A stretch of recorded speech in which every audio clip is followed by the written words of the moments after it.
What is going on, guys? I am the judge. We've got a very important video for you today. I'm really excited about it. And if you're watching this one, hopefully you may have found it in the brief. The brief is the DG Courtroom weekly newsletter that we're doing. And again, I will post the link down there in the description. Hopefully you can sign up if you're not already.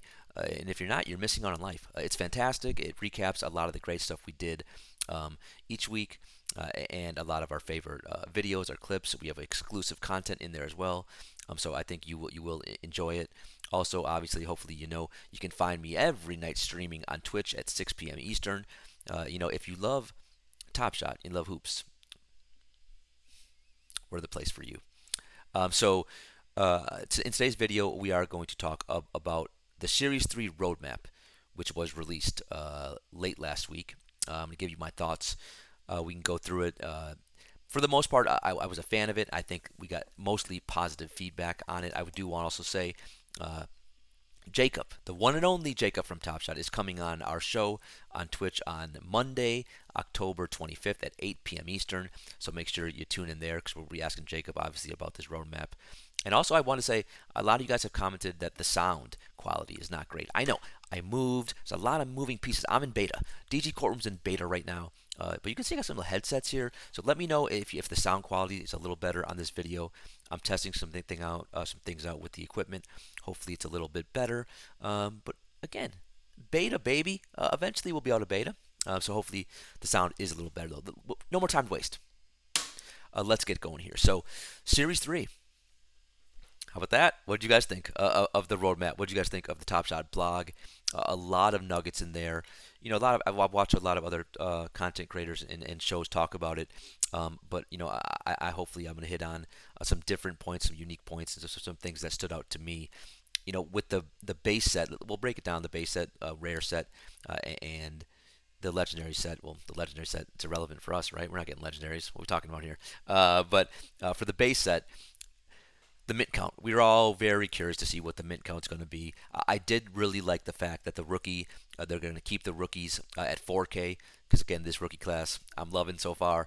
Jalen Suggs, not so much. Kate Cunningham, well, we haven't seen him play, but Davion Mitchell, oh yes. Mobley, yes. Jalen Green just put up. He was 8 for 10 for 3-point range tonight. There's a lot of nice rookies in this class, so I like the fact that the mint count is going to be 4K. Still 12K for some TopShot debuts, probably of the crappier players. This weird 9,999 LE mint set. There's a lot of things in the blog that they talk about. Now, this blog is one of their better ones, I will say, but still, when it comes to writing blogs, some of it is not the most clear in the world. So we'll just skip over that aspect because I don't even know what the hell that set's going to be. For us, the most important thing was, what's the real mint of that massive base set going to be? And it's going to start out being a 60K CC, right? We were anticipating because again, they when Jacob came out with what the trade tickets are going to be, and he said you need 300 to 500 trade tickets in Series 3 to get in that S1 trade to get an S1 pack and to get in that queue. We were all like, whoa! And they even said when Jacob made that blog post and that video that don't use S2 for trade tickets. Use S3s, basically implying that the floor of S3 is going to be very low, and there's going to be a mass supply for S3. So this mint count, starting out at 60K CC, a couple things. That's a little bit lower than a lot of us thought, right? A lot of us were expecting it to be 80K, 100K, but hold on. It's going to get there. Okay, it's going to get there. Now, I can't guarantee, but I'm guaranteeing it. It's going to be a massive mint count, and again, they're doing everything in their power to make comments not matter. And you can not like it, you can like it, you can love it. I am not a huge fan of kind of making the comments irrelevant, but I understand the rationale, and they've kind of been going down this path for a long time, talking about they want a super low entry point for new users coming out of the platform so they can grab, their a LeBron or whoever it is for relatively cheap, and so. Starting out with a 60K CC may seem somewhat low because right now we already have 40Ks on the site, right? That was last year. But what they said here, at some point during this season, you will be able to buy 10 packs per week. 10 base packs per week. All of us will be able to go on TopShot and buy 10 packs per week. So when that becomes available, and they said it's going to happen this season, are we going to be buying 10 packs per week? Well, probably most of us will, right?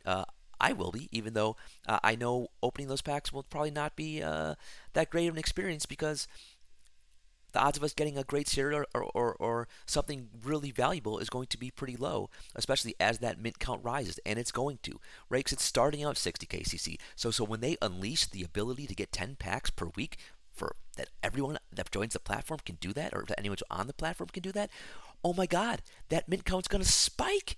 I mean, it's going to spike instantly. So I still think we're going to rack up, a massive, that 60K is going to end up being, 80K, 100K, maybe even more. I just think TopShot wants the base moments to not truly matter, and they're trying, in my opinion, to mirror the physical card space where you can go to your corner store, well, you used to, and you could buy packs, right? And when you were a kid, you could buy packs at any point. I am not a huge fan of that, but I know some of you guys are, and that's okay if we disagree regarding that. It is fun to open packs, right? We all like doing it, but I think as we've seen in the past, like when I was opening all the playoff packs last year, we kept winning those in trivias or whatever because they can't give enough of those playoff packs away. It wasn't nearly as fun to open them towards the end, right? Because you knew that you weren't going to get anything valuable, and people didn't like them.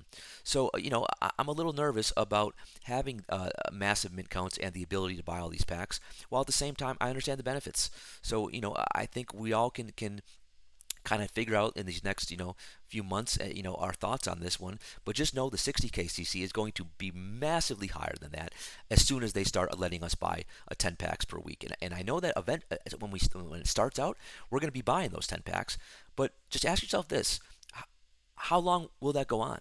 Will you buy 10 packs the first week, and then after you see you got all garbage, well, then you stop buying 10 packs? Or will you just keep buying? Now, I create content, so I know you guys love when I open packs and I get bad stuff on the show. You like to make fun of me when I get crappy cereals.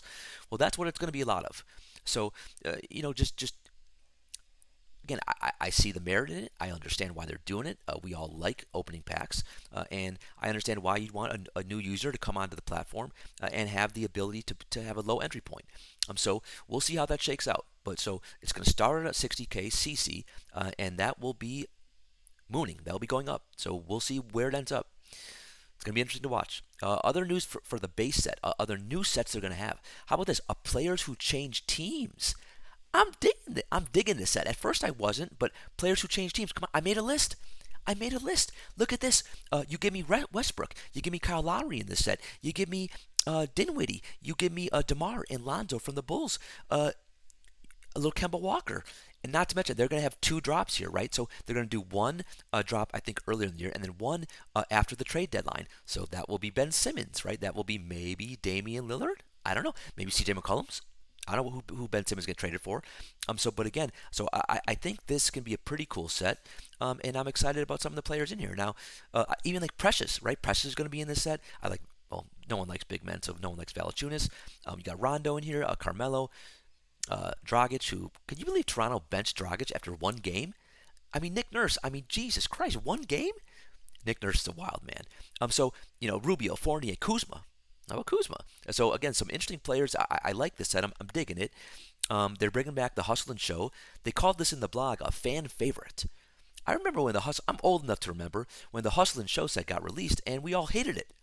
But then suddenly, when people started completing team sets, it became kind of a hot thing, and now people do actually love that set. So that's coming back in Series 3. It's going to be 2 different drops. The Rising Stars, one of my favorite sets. That was a rare set. They're going to make that a common. Why? Why are you making my rare Rising Stars commons? I'm not sure how I feel about this one. I don't think I like it. Let me know what you guys think here. Well, I would have liked that to stay a rare set, but they're now making that a common, so more of you guys will be able to get it. I guess that's a good thing, right? The Rising Stars, maybe they're doing it because this year, again, it's going to have a really good group of players. Already mentioned some of those rookies at the top of the show. So a lot of good players are going to be in this set, and now it's going to be a lot easier to obtain for all of us. There's going to have a street-worthy set. okay. Um, this is going to be like, I guess if we're talking like Rucker Park moves here. Again, like if this was back in the day, we'd have like who Jason Williams from the Kings, little Kenny Anderson. You guys already know Kenny Anderson is probably. Um, Also like celebrations, on-court reactions, things like that. I was trying to think about who would be some of the best players to look forward to in this set. I mean, Kyrie, if he ever played again, he would be in here. I could see John Morant doing some street-worthy stuff. Um, Maybe some sick back, long threes, like logo threes from Lillard and Curry, and even Trey would be cool in this set. Um, I'm not sure though. I couldn't figure out exactly in the modern NBA what who kind of. I guess we'll see as the season goes on. Maybe what kind of killer reactions there are and celebrations and things of that nature. I guess you could also include some buzzer beaters shots and then have cool celebrations there, right? But actually thinking about like who does like the coolest street worthy stuff, and really to me it was Kyrie was the big name that stood out. But with him, you know, who the hell knows what he's doing. So I don't know. I'm curious to know what players you guys think would be the kind of the focus of that set. Uh, there'll be a global set from around the world, so that like from specific regions of the world. That's pretty cool, right? To acknowledge that look, Top Shot has a lot of collectors that are not in the U.S. So I think that's really cool to take into account. Get like the European players, Bogdan and what Fournier and some of a lot of Aussies, right? We've got a lot of Aussies. I mean, well Ben Simmons, but I mean Patty Mills and Ingles. I know our boy, our friend Baller Blockchain Steve was really happy about having that set. I think that will be a pretty cool set. They said it's gonna be one of the smaller sets, but I think that will be a cool one. Current or former greats are going to be like curating moments. What are we at a freaking museum? What is this? So this goes to like where they made the Kevin Durant announcement, right? Where KD is going to, with his company, the Boardroom made a deal with Top Shot. So Durant will probably be one of the first curators. I think when I think the word curating, I think of a museum. Isn't a curator someone who like does stuff at a museum? I don't know. I don't know, what does curating even mean? I should know that. I should have looked it up before the show. So like Durant will be basically narrating some of his favorite moments, and I would assume they get some other players, yeah, as well to be doing that. So kind of a cool idea. I mean, we've already seen some of this with Mike Conley had an audio moment. By the way, I just sniped. You see that right there on the screen? I just sniped a Conley Seeing Stars yesterday. Shiro's 93, and we'll get to the Seeing Stars in a minute or so. Bullish on Seeing Stars. Financial advice: buy Seeing Stars. Buy them now before they moon. Do it. Um, so the current or former greats curating or narrating moments, I think will be cool. Picking some of their own favorite moments, I think that's a pretty interesting idea. I'm looking forward to that set. And again, that's going to be a base set, so obtainable for a lot of us. The playoff set. Well, finally, Top Shot, you're listening to the judge. I mean, you're listening to us, right? You're listening to our community, others out there who've been on the platform. Last year, you crushed us with the playoff set. You killed us. You murdered us. You're still giving me playoff moments. Every day I wake up, you know what's on my pillowcase? A first round moment from last year. They're still coming. Too many moments last year. Wow. 112 playoff moments you gave us last year. This year, you're going to give us only 82. So, Top Shot, I like when you learn. Learning is good. Any day you learn something, it's a good day. So the playoff set's going to be much smaller this year. I'm looking forward to that change because wow, did they made a big error there this year on that one, and it really started down a dark couple months. It was unfortunate, so I like that change. Moving on to the rares. The MGLEs, I was nervous. They're going to make these mints too high. MGLEs S3. By the way, some of the best buys right now, MGLEs S2. They're going up fast, though. They're going up fast. The 499 mint for the MGLE S2. These are the holy grails of the rares. The MGLE S3 is going to have a mint of 749. Not too bad. I was expecting it to be about double the 499. So I was expecting it to be closer to 1,000. So 749, I think that's a very reasonable mint count for those. The All-Star Game set is back. The bane of my existence, my most regretful buy in the marketplace was a LeBron James All-Star moment that I sniped after the pack drop for over about 3,300. One of the content creators out there guaranteed me it would be worth $6,000 minimum. That's why I do content now and I stream because that was awful advice. Yikes. But then again, it's on me, right? It's on me. I had to do my own research. You can't blame anyone else when you make bad buys. You have to do your own research, right? You should but also figure out who you should trust, right? So I made some errors with that set. I bought a lot of that set, and the public hated it. Now, a lot of the reason the public hated it was because they launched the Seeing Stars, and then we thought that was the AllStar Set. And then they launched the AllStar Set, and we were like, what the hell is this? You just gave us the AllStar Set with the Seeing Stars set. That was the All-Stars. So that was a dark, another dark kind of time for TopShot. They never should have even had an All-Star Set. So I am surprised it's coming back. I don't know what the reiteration is going to be of it, but they said the mint count is going to be 2022. It's going to be the highest mint count for a rare set. I was kind of hoping it would go away to make the first All-Star Set, which I have a lot of those moments, more rare and distinct. But no, the All-Star Game set is coming back. The mint count is going to be one higher. It was 2021 last year. Obviously, they're just going with the year, right? The date of the year. So it's going to be 2022 this year. The reason why I still think that set is good, the current one, is because it's for a lot of these all-star players, it's the cheapest rares you can get. So if you want a cheap LeBron, you can't buy one. It's too freaking expensive. The cheap LeBron or all-star rare LeBron, I think is like $800 right now. So still expensive, right? But next to that, it's probably what 10, 20 grand. Who knows what it is? Or it's probably the MGLE from last year. So maybe it's like 6 grand, 7 grand. So the All-Star Game set, I think in time it will do a lot better. Once people get onto the platform, they won't remember the fact there was a Seeing Stars and there was an All-Star Game, and TopShot butchered it, and TopShot also All-Star Weekend.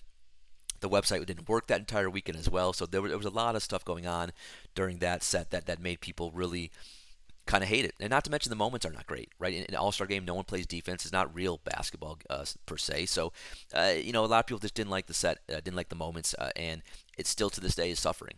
And in time, I think it will be fine. Now, there's not going to be a Seeing Star set, and TopShot even says on their website, we will not be having a Seeing Star set this season, meaning these will stand out more distinctly. Now, last year, Jacob, and I don't know how many times in office hours, told us how important he thought the Seeing Star set was. He kept referencing that it's so important, and they want it to be important like forever. What's the best way you can do that? You get rid of it, right? You make the Seeing Star set the only one on the platform. It becomes more rare. It becomes more scarce. So there's no Seeing Star set. And that means, again, the one that is on the platform right now, that one should become coveted. It should become a thing that people will love. It has all the best players, right? Because it's all the All-Stars for the most part. Well, it is all the All-Stars. And the moments themselves are really fantastic. And it is a common set, so it's a 10,000 mint. It's pretty obtainable for a lot of people. It's one of the sets that I did complete, in full disclosure. I love that set. And I really do think they're going to add utility to it. So I think that it's not going to be like Cool Cats, but it's like Cool Cats Junior in a way. I think it's going to end up being one of the most important sets on the site. And I think I think I can't give you financial advice, but if I could, I would tell you to finish that set and buy as many players as you can in that set. I've never been more bullish on that set than I am now, especially even after reading that blog. He basically told you in that blog to go buy the Seeing Star set. So I think Seeing Star set, yes. The throwbacks are coming back. I know that was people say that killed the TopShot market. A lot of the All-Star Set and the Throwdown Set, those were the two killers last year. The Throwdown Set was, I think, the only pack with a negative EV. The mint was too high. There were too many players in that set, and they acknowledged that. They acknowledged both of those things in the blog, which I think was great. They acknowledged that this year there's going to only be 51 players, much less. And last year the mint was 1,800. This year the mint's going to be 888. So they did a good job of listening to the feedback from the community and realizing some of their mistakes, again, with the playoff set and here also with the throwdown set. I like those changes, and you should as well. Also, they're going to be having a team play set. One play from every team. Similar to, everyone's citing the Kevin Durant MGLE S2, right, where, Blake and it was like 8,000 people touched the ball, and it was off the backboard to Durant with a dunk. I don't like this. This is too gimmicky for me. I don't really want a team play set. Some people seem to really love it though. So to each their own. Not for me, but if you guys love it, it's good. And then also an Eastern Conference and Western Conference final set as well.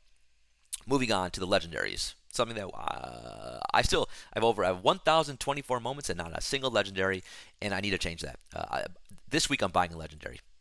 Now I'm gonna have to sell a lot of my stuff, but I need to consolidate, guys. The biggest mistake I made on Top Shot is buying too many Top Shot debuts, which I still am bullish on long term, but not getting enough rares. So I need to consolidate a lot of my stuff and try to get a few more rares before Series 3. I really do. I've been doing that the last few months, but there's still a lot more that I can do, and I want to do to try to get a few more rares. The problem is that they're all going up in price pretty quickly, and now people are watching games. Well, not the most savvy basketball fans in the world on the site yet, but some people are watching games. And Miles Bridges had a good game. His moments are skying. John Moran got off to a great start. His moments skying. That's just from today. Like every night when someone plays well, the almost well everything spikes, all their moments, but the main thing that spikes are those rares. And the problem with those and how they can get away from us quickly is the mint counts are so low, right? So obviously with low mint count, they can spike fast and get away from us, and they can jump from 300, 400 to 800 pretty, 5, 6 buys. So I'm looking to kind of watch hoops, watch the games like I've been doing, like you've probably been doing, and try to make some buys based off of that on some of the players that are still within range for us and still not going to cost us too much. But moving over to the legendaries, I do like the first legendary drop of the year is going to be Deck the Halls with Laws of John. Deck the Hoops is coming back. Deck the Hoops, it's coming back on Christmas, around the Christmas times. And what they're going to do here is they're going to basically, it's going to be based on yesteryear, on what happened. Some of the best games in history have been on Christmas Day. As a kid, even now today, nothing is better than waking up on Christmas. Well, maybe for you guys, there's better things, but for me, watching poops all day long. And now we get like 5 games a night, 5 games a day on Christmas, I think. But back, when I was growing up, you got like 1 or 2, and it was always Jordan. It was Patrick Ewing. Was always phenomenal on Christmas. You always got the best players, the best teams, the biggest markets, the best games. It was always phenomenal. And now these players from yesteryear are going to come back, and be moments. And I gotta be honest, I went down a rabbit hole. I spent like hours watching Christmas Day footage. Look at this play, Patrick. I still remember this as a kid. Can you believe it? This is how old I am. Patrick Ewing hitting a game winner against my beloved Chicago Bulls and Michael Jordan. I hated Ewing forever after this game. Get the rebound, Chicago.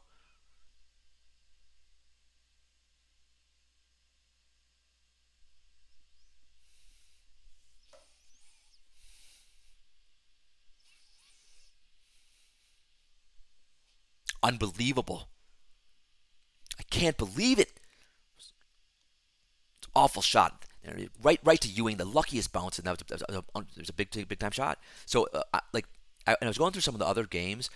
There's just been so many great ones over the years. I mean, this Bulls game, a lot of Knicks were always on every year, even though a lot of times they sucked, but they were good back in the day, and now they're good again.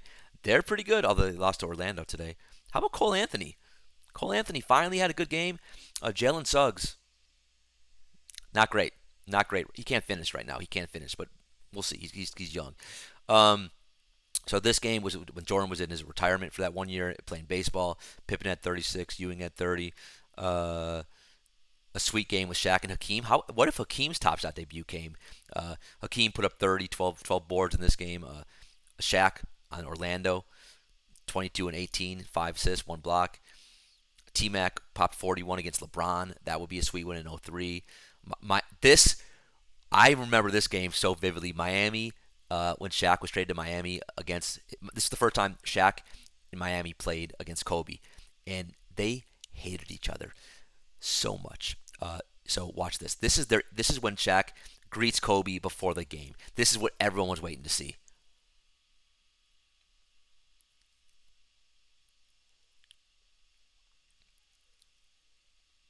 Watch this.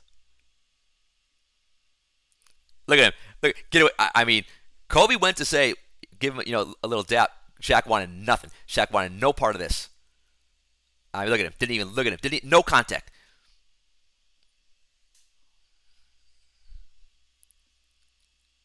No eye contact at all. Oh. And I remember that was a sweet game as well. The Heat won in overtime. Shaq had 24-11. Kobe had 42, and Wade had.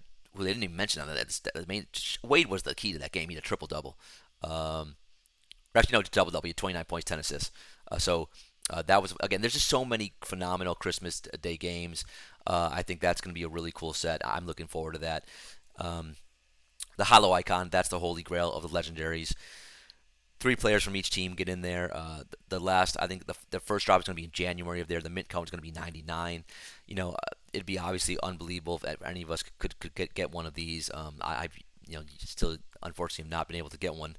There's also going to be a legendary rookie set with a 75 mint. This will be pretty cool. Again, this rookie class is loaded, so that will be an interesting thing. And then finally, the NBA Finals will also have a legendary pack. So again, I think ultimately really cool, really good stuff overall from the roadmap. I think it's. I love having the roadmap. Right, last year we never had one. We didn't know what the hell was coming. We didn't. As the summer we didn't know what the hell was coming. So the fact that we have one is great. They were pretty transparent. As I think they did a good job of explaining a lot of it to us. Overall, I think I'm very happy with it. I'm very pleased, and I think a lot of you guys were as well. If you weren't, let me know. If you were, you can let me know what you liked most or best about it. A few things they don't mention here. Hard court. I know some of you guys did reach out to me. They don't mention a hard court yet. They don't mention the rake back. They told us the rake back is going to be coming before the run it backs. Come on, give us the rake back. You made billions on us. Give us the rake back. They don't mention marketing really, and they don't mention utility. So those are the few things they don't mention. But hopefully we can ask Jacob about those on today's. I think on the 25th when we have him on the show, and we'll see as the year goes on. I'm sure all those things will be talked about and they'll be addressed. But the main takeaways for me here is we have a roadmap. It's pretty good, damn good. I've never been more excited about an NBA season in my life. And I get to share it with you guys. That's the best part of it all.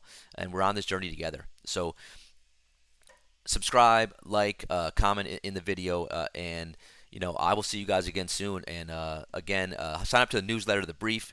I think you guys will enjoy that, and that you can see me every night on Twitch, 6 p.m. Eastern, and hopefully we'll again keep doing these YouTube videos if you like this as well, because I know not everyone can watch hours a night on Twitch. So